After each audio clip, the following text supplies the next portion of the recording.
Hello everyone, and welcome back to the channel. Today, I want to talk about something deeply important to our Jewish community. DEUTSCH says protecting our institutions, our synagogues, schools, and cultural centers is absolutely vital. These are the pillars of our faith, history, and identity. But here's the thing, as important as securing these buildings is, I believe the protection of lives should be our #1 priority. As members of the Jewish community, then the protection of institutions is important, but it is the protection of lives that deserves, I would respectfully suggest, even greater attention, and I do look forward to working closely with you to help accomplish that. Thank you. The time of the gentleman has expired.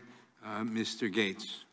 1.2 million people are undetained, free, roaming about the country.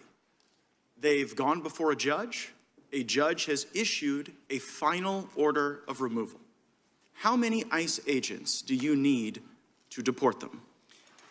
Congressman, I think what we need is legislation to fix a broken immigration system. Because you don't need legislation to overcome a final order of removal, right?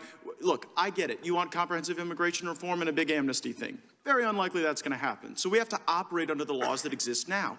So under the laws that exist now, a judge has told 1.2 million people that they have no right to be here. Do you plan to remove those 1.2 million people? Congressman, with the resources we have, and I would appreciate the opportunity to answer your question fully. With the resources we have to allocate those resources. How much money do you need to deport all of them? How much money? How many agents? To deport the 1.2 million who a judge has said has no right to be here. Congressman, there are a number of questions that your question raises with respect to whether all of those individuals actually have been given due process. No, they have. Yes, these are the people who've had the due process, okay? And here's the point. You have no plan to remove them. You don't know how many ICE agents it would take, and you don't know how much money it would take, because you actually don't want to remove them. That's why you issued the September 30th guidance that says, well, you know, if you haven't committed a crime and you just came to our country illegally, we're not going to remove you. Isn't that your position? No, it isn't, Congressman. Not at all. Well, then what is your plan to remove the 1.2 million? Let me, if I may. Do you have one? Yes, we do. If I may, Congressman, as a former prosecutor, let me ask you a question. If one has a finite amount of resources and one has a finite number of hours, and one has a choice of removing 20 shoplifters or 3 fugitive armed bank robbers, how would you spend your time? Well, I know how you've spent yours. I know how you've spent yours by decreasing by 48% the number of criminals you arrest, by deporting 63% fewer convicted criminals. You have the lowest deportation rate in the history of the department, right? Your data that you cite is misleading. No, it's your data. This is actually what your own agency is reporting. So do you think that it just might be the case that one reason that we will encounter the highest number of illegal immigrations in our nation's history this month and next month, because everybody knows that even if they come here, even if they go through the removal procedures, even if a judge issues a final order, you still think there might be more due process, and you have no plan to remove them. And then when I ask you what the plan is, you say, oh, well, resources, I got to make finite decisions. I go back to my first question.